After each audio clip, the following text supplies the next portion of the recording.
வேலாயுதன் சங்கு சக்ராயுதன் விரிஞ்சன் அரியா சூலாயுதன் தந்த கந்த சுவாமி சுடர் குடுமி கால் ஆயுத கொடியோன் அருள் ஆய கவசம் உண்டு என்பால் ஆயுதம் வருமோ யமனோடு பகைக்கினுமே.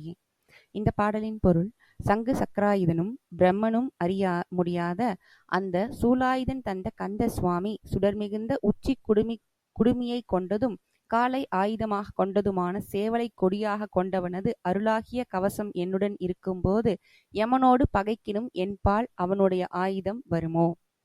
இந்த பாட்டில் என்ன சொல்றாங்க அப்படின்னு பார்த்தீங்கன்னா, சங்கு சக்கராயுதன் அப்படின்னா நம்ம நாராயணர், பிரம்மன் தாமரையில உட்கார்ந்துருக்க பிரம்மன், சரிங்களா? இவங்கெல்லாம் பண்ண முடியாதது என்ன அப்படின்னா, சூலாயுதன்னா சிவனோட மகன் யாரு?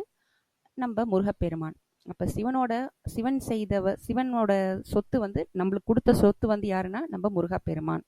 அவருக்கு வந்து என்னன்னு பார்த்தீங்கன்னா சேவலை பத்தி சொல்றாங்க. சேவல் வந்து என்னன்னா ரொம்ப ரொம்ப வந்து ரொம்ப அழகா இருக்கும், அப்படியே பொலிவா இருக்குமா சேவல். அதோட உச்சி குடுமி பார்த்தீங்கன்னா அந்த தலையில கொண்டைன்னு சொல்லுவாங்க, பார்த்தீங்கன்னா அப்படியே அழகா ரெட் கலர்ல இருக்கும், சரிங்களா? அந்த ரெட் கலர் குடுமி கொண்டது அப்படியே காலையே ஆயுதமா யூஸ் பண்ணும். அதுக்கு அந்த சேவல் வந்து சண்டை போடும்போது பார்த்தீங்கன்னா 2 சேவலும் காலை வச்சு தான் சண்டை போடுவாங்க, பறந்து பறந்து காலை வச்சு சண்டை போடுவாங்க, சரிங்களா? அவ்வளவு அந்த பராக்கிரம் மிகுந்த முருகனுடைய சேவலையே வந்து கொடியாக கொண்டவர் யாரு? நம்ம முருகப்பெருமான், சரிங்களா?